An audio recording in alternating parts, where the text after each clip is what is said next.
Le mythe de Kinshasa. L'homme est lancé. Kota Oyokali Solo Yamboka. Je veux vous raconter comment est née cette belle ville, avant que la ville ne porte le nom de Kinshasa.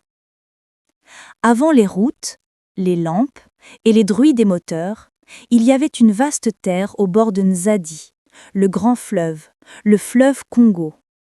Un fleuve vaste, profond, brillant comme du métal vivant. Et sur ses rives vivaient les Batékés. Cette terre appartenait aux Batékés, un peuple de chasseurs et de pêcheurs, amis du vent et du courant. Ce peuple avait pour ambiance de réunir des familles où les femmes pilent le mil, les hommes réparent les filets et des enfants courent autour du feu, jouant à imiter les tambours.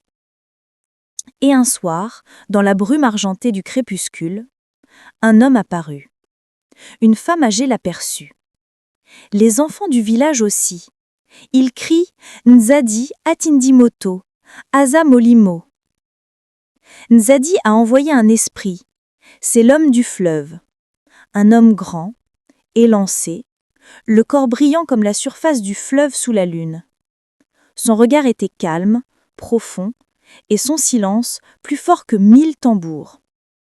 Dans ces temps anciens, on racontait qu'un homme mystérieux, haut et mince comme un arbre de brousse, apparut un soir sur la berge. On l'appelait Nsassa élancé, Mobali Molaï. Ses mouvements sont lents, gracieux, comme s'il dansait avec le vent. Partout où il marchait, la terre verdissait sous ses pas. Les poissons bondissaient hors de l'eau. Il parlait peu, mais quand il levait la main vers le fleuve, le vent s'arrêtait pour écouter. Nul ne savait d'où il venait. Certains disaient qu'il avait jailli du fleuve lui-même, d'autres disaient qu'il descendait du ciel, envoyé par Nuzadi, le dieu des eaux. Lorsqu'il touche la terre, elle devient fertile. Les poissons sautent hors de l'eau, les femmes émerveillées rient, les enfants dansent, tous les villageois reculent, fascinés. Ses pas ne laissaient pas de traces dans le sable, ses yeux brillaient d'une lumière étrange, comme la lune reflétée sur l'eau.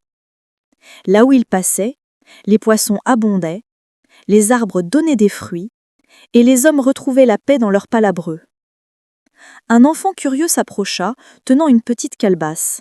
« Es-tu un homme ou un esprit du fleuve ? » ?»« Je suis celui que vous avez oublié. » Il sourit. Mais Nsassa ne parlait pas beaucoup.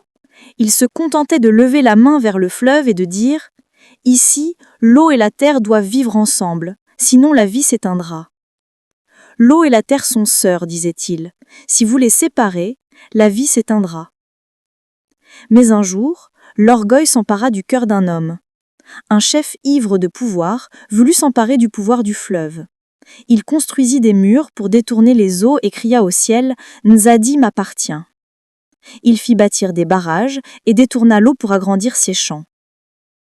Alors, Nzadi envoya sa colère.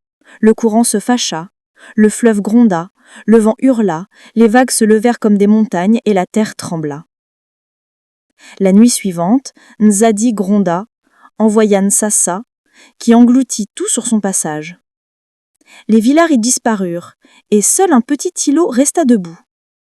Le dieu des eaux reprit ce qui lui appartenait. Il renvoya Nsassa sur cet îlot.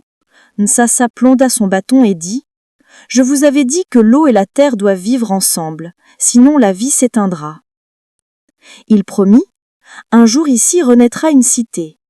Elle portera le souffle de l'eau et la hauteur de l'homme. On l'appellera Kinshasa, la terre de l'homme élancé. » La brume monte, et Nsassa disparaît doucement dans l'eau. Les anciens murmurent « Nzadi Azali Kobatela Bisso ». Au fil des siècles, ce nom devint Kinshasa. Et même aujourd'hui, quand la brume du matin monte du fleuve, certains anciens disent qu'on peut encore voir l'ombre de Nsassa se promener sur les rives, veillant sur la ville, et rappelant aux hommes de ne jamais rompre le lien entre la terre et l'eau. Tika bolingo ya mabele namai elongoanate.